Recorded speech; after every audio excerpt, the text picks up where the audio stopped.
It's time for motivation at this point right here on Wake Up Nigeria. Thank you so much for joining us. And today, we're joined by teenage life coach, professional writer, public speaker, and entrepreneur, Jemimah Amonahini. She is the founder and executive director of Winteen Faculty. Today, we're talking about breaking the glass ceilings in your mind. Welcome back to the show. Thank you so much. It's great to be here again. Really insightful conversation we had last week, and I do believe it's a great precursor to what we're talking about today.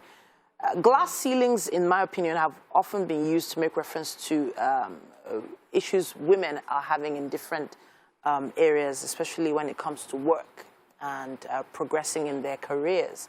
But I do believe you have a different angle to this. Yes.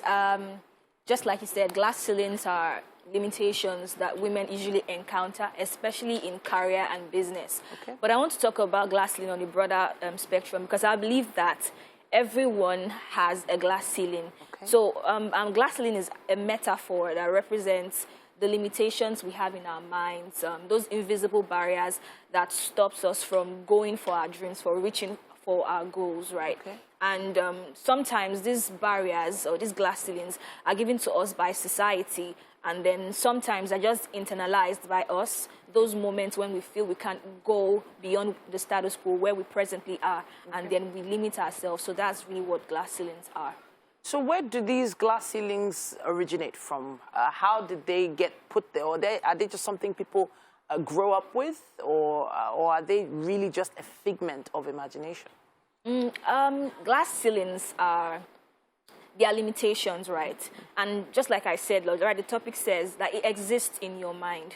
And some of them were handed down to us by society. Okay. There's this popular one that got at me especially, that the society tells us that jack of all trades, master of none. Okay. But if you look at that sentence, no one can be a jack of all trades, because there are thousands of trades in the world.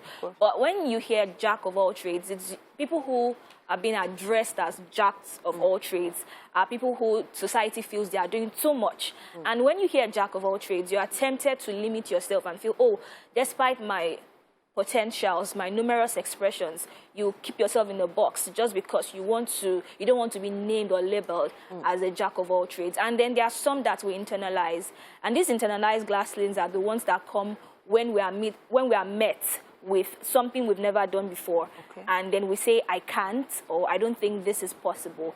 So glass ceilings will always come to you as you grow or as you advance. Okay. But you need to recognize them for what they are and stop them from, or rather, prevent them from stopping you from reaching for your goals. Okay, so that's where we come to now. How do we begin? So first of all, I think you need to identify it, right? Yes. But let me let you take over from that.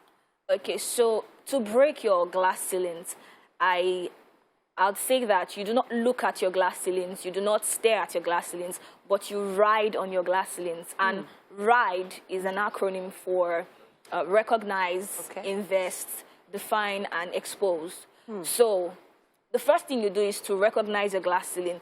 Recognize that this is a limitation and there is more. There can be more. Wherever I am right now, there is more to it. So you need to recognize, what is that limitation? What is that barrier in my mind that's stopping me from reaching for my goals, from going for more? And the second thing you need to do is to invest in yourself, invest in your personal development, right? Read books, take a coaching class, take an online course, and leave your comfort zone. These are the things you need to do, because your life is your responsibility. You don't expect anyone to do those things for you. And the more you invest in yourself, the braver you are to weather those glass ceilings, right? And the next one is the D, which means define your vitals. Vitals in itself is an acronym that signifies your values, right? Your interests, your type, your personality type, your activities, your life goals, your strengths. You need to define these things. When you define them, you can weather your storms, you can move forward in your life.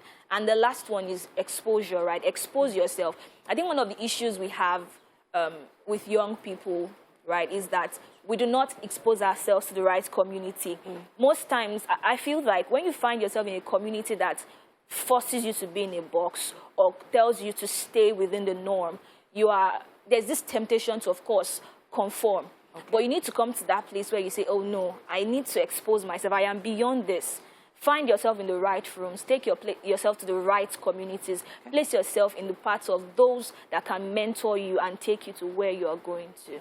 Okay, so now I know you work with a lot of teenagers, and one of those glass ceilings, in quote, could be, let's say, JAMB, the exams, and of course, you could say the strike going on in many tertiary institutions right now. And that is a major glass ceiling for a lot of young people who have probably been planning to do more things after they graduate. So what sort of work have you done in that particular area with young people? Okay, so with the young people I work with, when the ASU strike started in March, I organized the Writers Academy, where I brought on board about 5 top writing coaches to train them on various aspects of writing, copywriting, editing, ghostwriting, blogging, and the likes. And I'd like to say to any young person listening to me right now that most times the limitations you see are the ones you've created in your mind.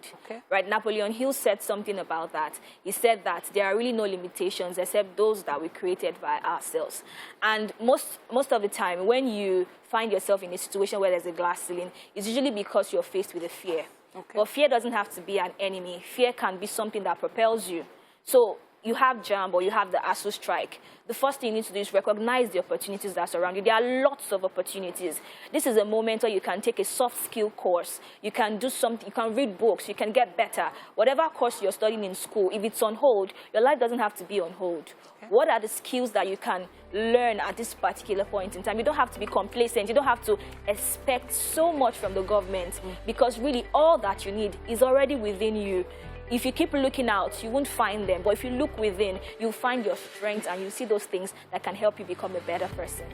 Honestly, I couldn't have rounded it up better myself. Thank you so much, Jemimah. I know someone right now is listening and is connecting with everything you've said.